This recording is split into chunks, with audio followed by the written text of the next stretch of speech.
চলে এসেছি আর খেলার চ্যানেলে বিগ আপডেট নিয়ে। তো চলো বন্ধুরা, খুব গুরুত্বপূর্ণ আপডেট নিয়ে চলে এসেছি। ফুল ভিডিওটা দেখতে থাকো, স্কিপ করবে না।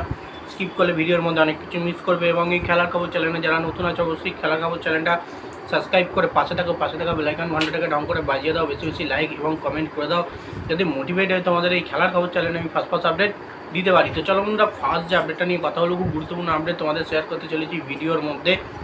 তো ফার্স্ট আপডেটটাই হচ্ছে এমবিএসডি শিবিরের প্লেয়ার সাহাল আব্দুল সামাদকে নিয়ে। তো সাহাল আব্দুল সামাদ কিন্তু বড় রেকর্ড করলো বা বড় রেকর্ড করে দেখালো। তো বেসিক্যালি আমি বরাংবর কিন্তু বলে এসেছি ভিডিওর মধ্যে, সাহাল আব্দুল সামাদকে সুযোগ দাও, সাহাল আব্দুল সামাদকে সুযোগ দাও। আজ যদি আপু আলালদের চোট না লাগতো তাহলে কিন্তু সাহাল আব্দুল সামাদ ফার্স্ট 11-এর সুযোগ পেত না। এবং আমি যে 11টা লাইভ এবং ভিডিওর মাধ্যমে দিয়েছি আপডেটের মাধ্যমে, সেই প্লেইং 11টাই কিন্তু সার্জিও লোবেরা নামিয়েছে। এবং সাহাল আব্দুল সামাদকে চান্স দেওয়ার ফলে কিন্তু সাহাল আব্দুল সামাদ একটা এবছরে আইএসএলের সবথেকে বিশ্বতম বা রেকর্ডতম গোলটা কিন্তু সে করেছে। সে কারণেই কিন্তু আমি লিখেছি রেকর্ড করলো সাহাল আব্দুল সামাদ। তো রেকর্ড গোল হচ্ছে, সে একদম লং রেঞ্জার শট নেয়, দুর্দান্ত একটা শট নেয়, গোলকিপারের হাতে লেগেও গোলকিপার বলটাকে রুখতে পারেনি। বলটা লাস্ট পর্যন্ত গিয়ে স্কচ বারের গায়ে লেগে কিন্তু গোলে ঢোকে। বিশাল একটা বিশ্বমানের গোল বললেই চলে, বা আইএসএলের এই মৌসুমের সবথেকে সেরা গোল এই সাহাল আব্দুল সামাদের পা থেকে হলো। এটাই হচ্ছে সাহাল আব্দুল সামাদের রেকর্ড। তো সাহাল আব্দুল সামাদ ইন্ডিয়ানসের সেরা প্লেয়ার, সেরা মিডফিল্ডার ছিল। তাকে সুযোগ দিতে হবে, সুযোগ দিলে কিন্তু সে তার পারফরমেন্স দেখাবে, তার খেলা দেখাবে, এবং সে ছন্দে থাকলে কিন্তু দুর্দান্ত পারফরমেন্স করে সাহাল আব্দুল সামাদ, সেটা আমরা সবসময় জানি। তো যাই হোক, এবার নেক্সট যে আপডেটটা নিয়ে আবার কথা হলো, খুব গুরুত্বপূর্ণ আপডেট, সেটা হচ্ছে এমবিএসডি শিবিরের কোচ সার্জিও লোবেরাকে নিয়ে। তো এমবিএসডি শিবিরের কোচ সার্জিও লোবেরা কিন্তু এই জয়েতে তিনি খুশি নন। অবশ্যই মোহনবাগান কিছু সমর্থকও খুশি নয়, বা আমিও খুশি নয়। মোহনবাগানের সঙ্গে যে ম্যাচটা হয়েছে পাঞ্জাবের, সেখানে 3-2 গোলে কিন্তু মোহনবাগান জয়লাভ করেছে, একটি গোলের লিড পেয়েছে। তো সেক্ষেত্রে ইস্টবেঙ্গল যে 14 গোলের লিড নিয়ে রয়েছে, মোহনবাগান ছিল 11 গোলের লিড, একটি গোলের লিড মানে 12 গোলে পৌঁছালো। তো বেসিক্যালি এখনও পর্যন্ত কিন্তু মোহনবাগান ইস্টবেঙ্গলকে গোল পার্থক্যতে পৌঁছাতে পারলো না। এবং ইস্টবেঙ্গল যদি পরের ম্যাচ জেতে মোহনবাগানকে আবারও টপকে সে 2 নম্বরে চলে যাবে। মোহনবাগানের প্রতি যাত্রাটা কিন্তু খুব শক্ত হবে। তো সেক্ষেত্রেই কিন্তু খুব একটা খুশি নয় সার্জিও লোবেরা। সে কিন্তু চেয়েছিল শুধু ম্যাচ জেতা নয়, তার সঙ্গে পয়েন্টও নয়, শুধুমাত্র গোলের ওপর নির্ভর, মানে বেসিক্যালি ম্যাচও জিততে হবে, পয়েন্টও পেতে হবে, এবং গোল পার্থক্যটা সবথেকে বড় ব্যবধানে জিততে হবে।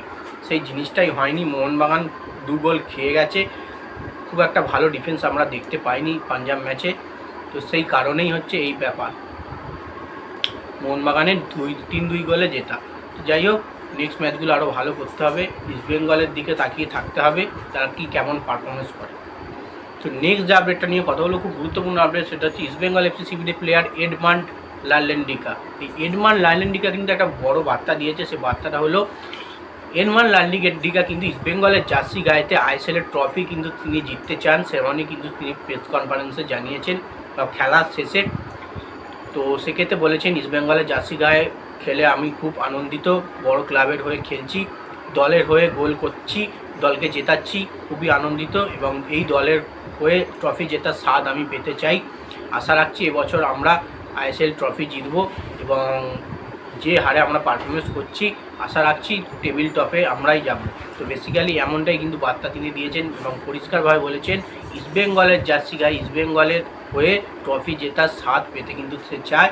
সে কারণেই কিন্তু সে এত ভালো তার পারফরমেন্স সে দেখাচ্ছে। যাই হোক, নেক্সট এবং লাস্ট আপডেট যেটা নিয়ে কথা হলো, খুব গুরুত্বপূর্ণ আপডেট, সেটা হচ্ছে পাঞ্জাব কোচ কিন্তু বড় বার্তা দিয়েছে মোহনবাগান ম্যাচের পর।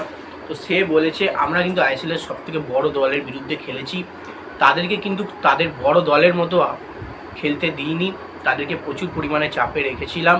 আশা করছি আমরা দুর্ভাগ্যবশত হেরে গেছি ম্যাচটা 3-2 গোলে, তাও ওদেরকে চাপ দিয়েছি, ওদেরকে 2 গোল দিয়েছি, এবং আইএসএলের যে সমস্ত দল আছে তাদেরকে কিন্তু চাপ দেবো। তো বেসিক্যালি তোমরা দেখে বুঝতে পারছো তার বার্তাটা, মানে পাঞ্জাব এফসি দলটা যে ভারে পারফরমেন্স করছে, যে কোনো দলকে কিন্তু হারাতে পারে। আইএসএলের কিন্তু প্রচুর পরিমাণে দল 1 থেকে 4-এর মধ্যে রয়েছে, সে সমস্ত দলকে হারিয়ে কিন্তু তলায় নামিয়েও দিতে পারে। তো পাঞ্জাবকে বি সিরিয়াস, হালকা যে নেবে তারাই কিন্তু হারবে। পাঞ্জাবকে সবসময় দেখে খেলতে হবে। পাঞ্জাব কিন্তু দুর্দান্ত পারফরমেন্স করছে এই মরশুমে আইএসএলে।